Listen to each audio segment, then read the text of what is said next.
Hello everyone, welcome back to the channel. So last जो हमारे session है वो मैं यहाँ पे लिंक में मेंशन कर दूँगी।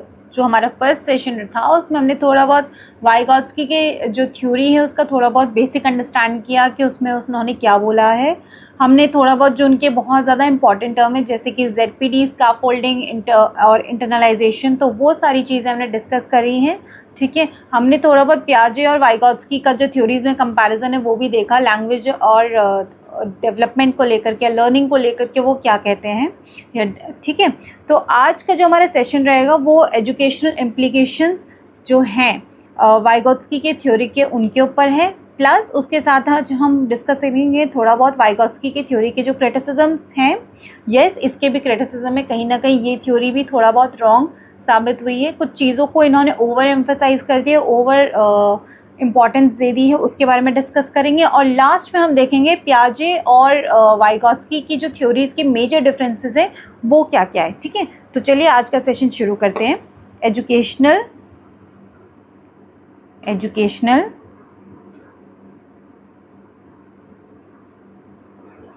implications of Vygotsky theory. ठीक है, वाइगॉत्स्की की थ्योरी की एजुकेशनल इम्प्लीकेशंस हम डिस्कस करेंगे। सबसे पहले मैं आपको बता दूं, जो वाइगॉत्स्की हैं वो एक सोशल कंस्ट्रक्टिविस्ट थे। वो मानते थे कि जो एक नॉलेज है जो बच्चा कंस्ट्रक्ट कर रहा है, पहले तो वो मानते थे कि वो कंस्ट्रक्ट नहीं कर रहा, अपने अंदर वो भरता है, बट हाँ, इफ़ वो कंस्ट्रक्ट कर रहा है, इफ़ वो समझ रहा है तो वो मेजरली ग्रुप एक्टिविटीज़ में ज़्यादा सीख रहा है। ठीक है, और यहाँ अगर मैं कंपैरिजन करूँ पियाजे का, तो वो पियाजे मानते थे कि इंडिविजुअल भी बच्चा अकेले भी अपना नॉलेज कंस्ट्रक्ट कर सकता है। बट अगेन वाइगॉत्स्की एक सोशल कंस्ट्रक्टिविस्ट थे, उन्होंने सोसाइटी को ज़्यादा इंपॉर्टेंस दी थी। तो वो क्या मानते थे कि जो बच्चा है वो सोसाइटी में या फिर ग्रुप में या ग्रुप के साथ चीज़ें करके बहुत ज़्यादा चीज़ें वो सीख सकता है या अपना नॉलेज कंस्ट्रक्ट कर सकता है या अपना ज्ञान अपने अंदर भर सकता है। ठीक है, तो ये इनकी जो कंसिडरेशंस थे, सबसे पहले मैं लिख देती हूँ यहाँ पे। वाइगॉत्स्की क्या थे? वाइगॉत्स्की इज सोशल कंस्ट्रक्टिविस्ट। ठीक है, अब इन्होंने सोशल कंस्ट्रक्टिविस्ट है इसलिए उसको ज़्यादा इम्पोर्टेंस दी है जिसमें बच्चे का सोशल डेवलपमेंट हो रहा है। ठीक है, तो यहाँ पर जो उनके अकॉर्डिंग एक कंस्ट्रक्टिविस्ट क्लासरूम है, कंस्ट्रक्टिविस्ट क्लासरूम, उसमें क्या क्या होना चाहिए? ठीक है, कंस्ट्रक्टिविस्ट क्लासरूम में क्या होना चाहिए? सबसे पहला डिस्कवरी लर्निंग, कि बच्चा अपना खुद खोजबीन करके, फॉर एग्जांपल आपने बच्चे को कोई प्रोजेक्ट दे दिया कि भाई इस टॉपिक पे आप अपना कुछ रिसर्च करके लाओ, तो बच्चा उस टॉपिक के ऊपर न्यूज़पेपर्स देखेगा, आर्टिकल्स देखेगा, अपने आसपास के एनवायरनमेंट में जो लोग प्रेजेंट है उनमें बात करेगा, फैमिली में बात करेगा, बुक्स देखेगा, तो वो अलग अलग रिसोर्सेज यूज़ करके क्या कर रहा है? अपना नॉलेज इकट्ठा कर रहा है, इवन लोगों से बात कर रहा है, तो उसका सोशलाइजेशन भी हो रहा है ना। तो ये सब चीज़ें एक डिस्कवरी लर्निंग में होती है। तो इसलिए वाइगॉत्स्की मानते हैं कि एक कंस्ट्रक्टिविस्ट क्लासरूम में डिस्कवरी लर्निंग होनी चाहिए। दूसरा, प्रोजेक्ट्स होने चाहिए। ठीक है, तीसरा, प्रॉब्लम सॉल्विंग एक्टिविटीज़ बच्चों को दी जानी चाहिए। ठीक है, और चौथा मेजर जो सब बात करते हैं एक्टिविटीज़। ठीक है, ये भी बच्चों को एक्टिविटीज़ दी जानी चाहिए। लेकिन अब वाइगॉत्स्की के अकॉर्डिंग ये सारी की जो सारी चीज़ें हैं, discovery, running, project, problem solving activities, ये सारी की सारी किस में होनी चाहिए? ग्रुप में होनी चाहिए, और इंडिविजुअल में नहीं, बिकॉज वहाँ पर उस बच्चे का सोशल डेवलपमेंट नहीं हो रहा है, ग्रुप में हो रहा है, ग्रुप में काम करके हो रहा है। तो वहाँ पर उन्होंने बोला कि जो कंस्ट्रक्टिविस्ट क्लासरूम में एक्टिविटीज़ होती हैं, जो भी लर्निंग होती है, वो है ना ग्रुप होनी चाहिए। ठीक है, तो और एक चीज़ उन्होंने और बात करी है, जैसे कि हमने लास्ट सेशन में पढ़ा था स्कैफोल्डिंग के बारे में। ठीक है, तो टीचर्स क्या हैं? Teachers are facilitators of learning. Teachers क्या है? लर्निंग के फैसिलिटेटर्स हैं, मतलब लर्निंग को कराने में जो हेल्प करते हैं, फैसिलिटेट करते हैं। ठीक है, अपना कंप्लीट वो प्राइमरी नहीं है, वो क्या है? एक हेल्प प्रोवाइड कर रहे हैं बच्चों को, सो दैट वो एक बेटर लर्निंग या बेटर अंडरस्टैंडिंग कर सके। ठीक है, यहाँ पर बच्चा क्या है, एक्टिव है अकॉर्डिंग टू वाइगॉत्स्की अगेन। ठीक है, इन्होंने बोला है कि टास्क जो देनी चाहिए, task given to children should be above ZPD। ठीक है, जैसे कि हमने पढ़ा था ना लास्ट सेशन में कि ZPD के भी 2 लेवल्स हैं, एक लोअर लेवल एक अपर लेवल। लोअर लेवल में जहाँ पर बच्चा अपने आप कर ले रहा है, उसको डिफ़िकल्टी हो रही है यस प्रॉब्लम सॉल्विंग में, बट कहीं ना कहीं वो एक पॉइंट पे आके अपने आप वो प्रॉब्लम को सॉल्व कर ले रहा है, टास्क को कंप्लीट कर ले रहा है। और एक था ZPD के अबव वाला, ठीक है, जोन ऑफ प्रॉक्सिमल डेवलपमेंट के अबव वाला जो रीजन था, तो उसमें क्या था, बच्चे को प्रॉब्लम सॉल्व नहीं कर पा रहा था विदाउट हेल्प, तो वहाँ पर उसको थोड़ी बहुत हेल्प रिक्वायर्ड थी, और अगर हेल्प मिल जा रही थी तो वो प्रॉब्लम सॉल्व कर पा रहा था। तो फॉर प्रॉपर डेवलपमेंट बच्चे को क्या होना चाहिए, जोन ऑफ प्रॉक्सिमल डेवलपमेंट से जो ऊपर का लेवल है वहाँ पर के बच्चों को टास्क देनी चाहिए। ये किसका मानना था, वाइगॉत्स्की का। ठीक है, और उनको क्या देनी चाहिए, प्रोवाइड स्कैफोल्डिंग। स्कैफोल्डिंग, ठीक है। उन्होंने एक चीज़ को और प्रमोट किया था, कोलैबोरेटिव या फिर कोऑपरेटिव लर्निंग। ये भी उन्होंने ही बोला कि कोलैबोरेटिव या कोऑपरेटिव लर्निंग करानी चाहिए। अब कोलैबोरेटिव या कोऑपरेटिव लर्निंग क्या है, मतलब बच्चों को साथ मिलकर के कोलैबोरेशन में एक साथ एक जगह एक टास्क दे करके कराओ, सो दैट एक बच्चा दूसरे की हेल्प करके सीखे अगर उसको प्रॉब्लम आ रही है, और उसका सोशल डेवलपमेंट भी साथ साथ हो। ठीक है, और बच्चों को क्या देनी चाहिए, गाइडेड इंस्ट्रक्शन। ठीक है, बच्चों को गाइडेड इंस्ट्रक्शन देने की बात की थी वाइगॉत्स्की ने। अकॉर्डिंग टू वाइगॉत्स्की मतलब ऐसा भी हो सकता है कि जो टीचर है वो भी बच्चे से सीख सकते थे, कि लास्ट सेशन में हमने पढ़ा था, एंड अगेन प्लीज़ उसको देखिएगा अगर आपको थोड़ा बहुत भी कन्फ्यूजन हो रहा होगा। लास्ट सेशन में हमने डिस्कस किया था कि जो स्कैफोल्डिंग है वो डिपेंड नहीं करता एज पे, है ना, बोलते हैं ना कि बड़े ही बताएंगे, बट स्कैफोल्डिंग एज पे डिपेंड नहीं करता एज कम्पेयर टू वाइगॉत्स्की। वो देखते हैं कि मोर नॉलेजेबल अदर कौन है, या मोर इंटेलिजेंट अदर कौन है, किसको ज़्यादा आता है। वो कोई भी हो सकता है, बड़ा छोटा, फैमिली पेयर, है ना, टीचर्स आपके कोई भी हो सकता है, कोई भी आपको सिखा सकता है। तो उससे ये कंसेप्ट निकल के आया है कि सिर्फ बच्चा ही टीचर से नहीं सीखता है, टीचर भी बच्चे से सीख सकता है। और उस कंसेप्ट को कहा गया क्या, रेसिप्रोकल टीचिंग। रेसिप्रोकल टीचिंग, ठीक है, ओके। देखिए ये भी इम्पॉर्टेंट है, कई बार ये भी पूछा जाता है कि रेसिप्रोकल टीचिंग क्या है।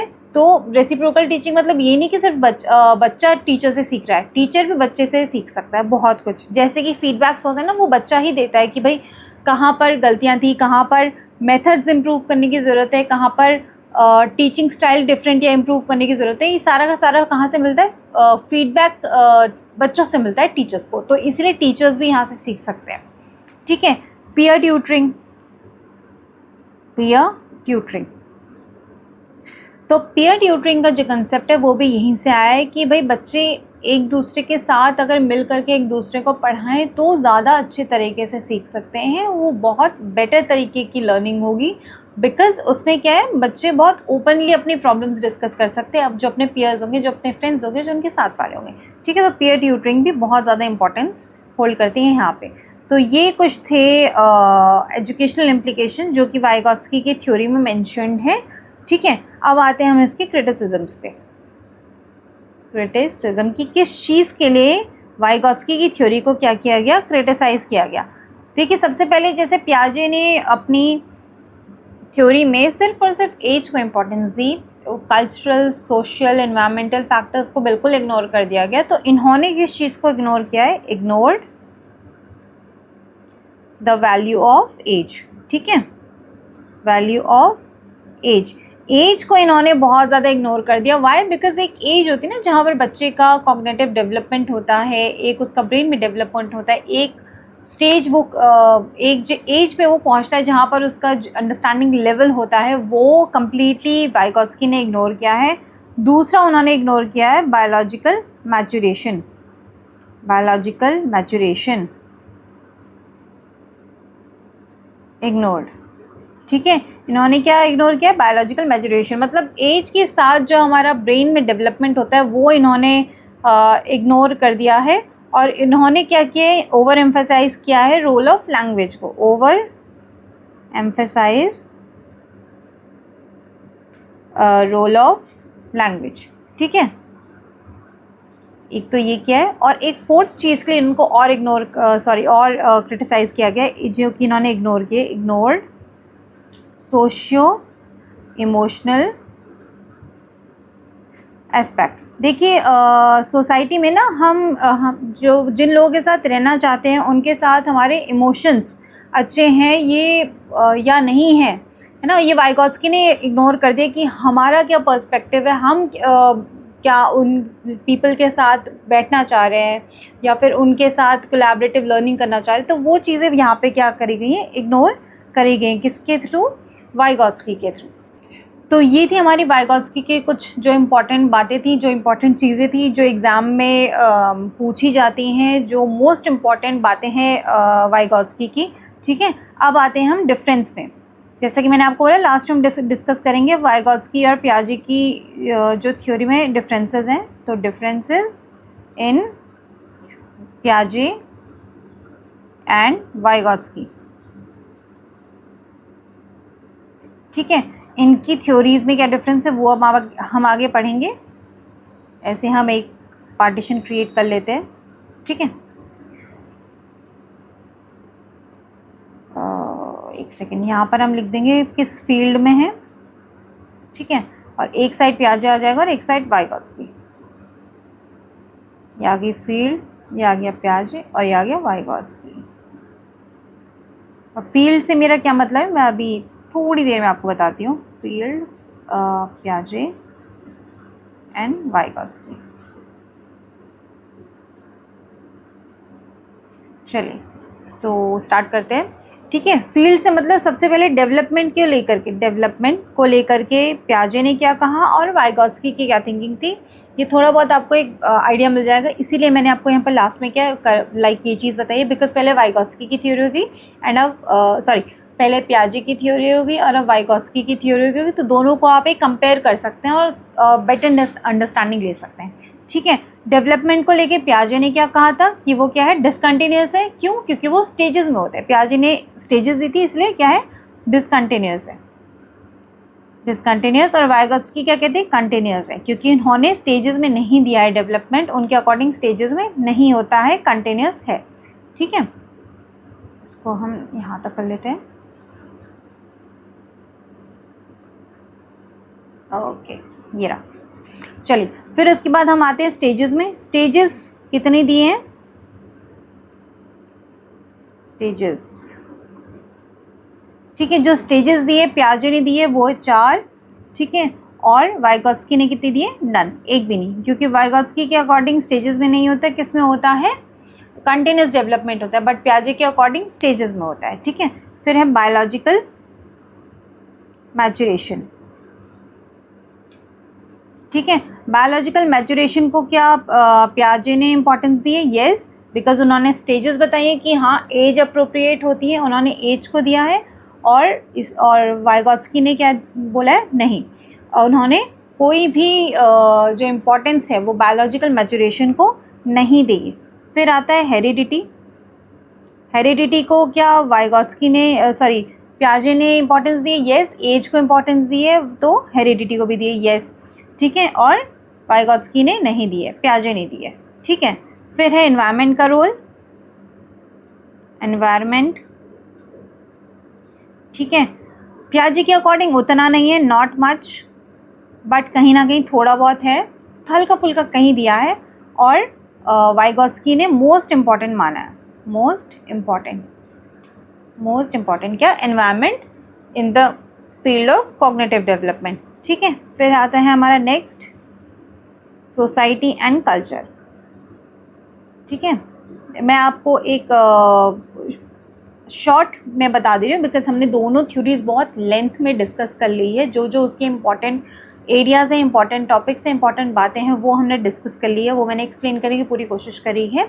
और अब जो हम डिस्कस कर रहे हैं वो उसके दोनों थ्योरीज़ के क्या हैं, डिफरेंसेस हैं कि उन दोनों थ्योरीज़ में कितना कितना कहाँ एरियाज़ में डिफरेंस है, किसने किस एरिया के लिए क्या बात करी है। ठीक है, एनवायरनमेंट क्या बात आ जाएगा आपको, सोसाइटी या कल्चर को लेकर के क्या बात की है, सोसाइटी एंड कल्चर।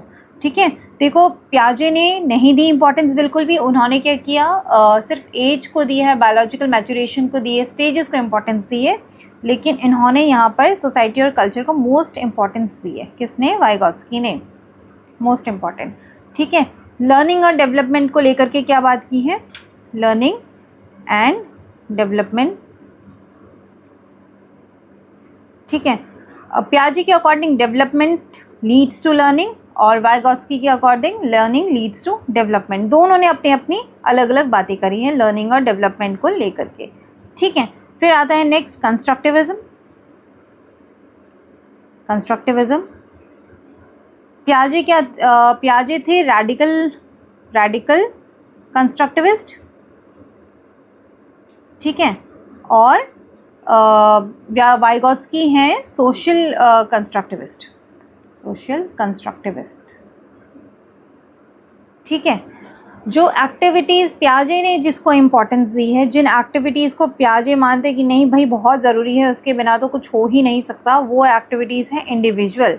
ठीक है, एक्टिविटीज़ जो पियाजे मानते हैं वो हैं इंडिविजुअल एक्टिविटीज़। और क्योंकि सोशल डेवलपमेंट को बहुत ज़्यादा एम्फसाइज करते हैं कौन, वाइगॉट्स्की, इसलिए ये मानते हैं कि group activities are most important. ठीक है, लैंग्वेज एंड थॉट को लेकर के क्या बोलते हैं दोनों जने, वो भी हम बात कर लेते हैं। लैंग्वेज एंड थॉट या फिर थिंकिंग, थॉट भी कह सकते हैं, थिंकिंग भी कह सकते हैं। ठीक है, तो देखिए पियाजे इसमें मानते हैं कि थिंकिंग पहले डेवलप होती है और उसके बाद क्या होती है, लर्निंग होती है। Thinking develops first, after that learning happens. ठीक है, तो थिंकिंग लीड्स टू लर्निंग। पहले बच्चा सोचता है, समझता है, उसके बाद वो सीखना चालू करता है। ठीक है, बट यहाँ पर क्या है, वाइगॉट्स्की मानते हैं क्या है, लर्निंग और थिंकिंग क्या है, पैरेलल प्रोसेस है, दोनों क्या होती है, साथ साथ चलती है। लर्निंग और थिंकिंग, सपोज ये मान लीजिए थिंकिंग एंड लर्निंग, ये पहले कुछ सालों तक ये साथ साथ चलेगी और आगे जाके एक पॉइंट पे ये क्या हो जाती है, मिल जाती है, मर्ज हो जाती है काफ़ी आगे जा कर के। ठीक है, तो ये मानते हैं पैरेलल प्रोसेस है। तो देखिए हमने थोड़ा बहुत इनके व्यूज़ डिस्कस कर लिए हैं, जो भी मोस्ट इंपॉर्टेंट चीज़ें थी वो मैंने यहाँ पर आपको बता दी हैं, जो एग्ज़ाम में पूछे जाने के बहुत ज़्यादा मेजर चांसेस है। ठीक है, तो यहाँ पर हमारी वाइगॉट्स्की की भी थ्योरी कंप्लीट होती है। हमने पियाजे और वाइगॉट्स्की के जो डिफरेंसेस हैं थ्योरीज़ के, वो भी हमने पढ़ लिए हैं। और अगर आपको कोई भी डाउट रहेगा किसी भी चीज़ में तो आप प्लीज़ कमेंट एंड आप मुझसे कुछ भी क्वेरी पूछ सकते हैं and I definitely try to resolve it. ठीक है, तब तक के लिए थैंक यू सो मच, मिलते हैं नेक्स्ट सेशन में।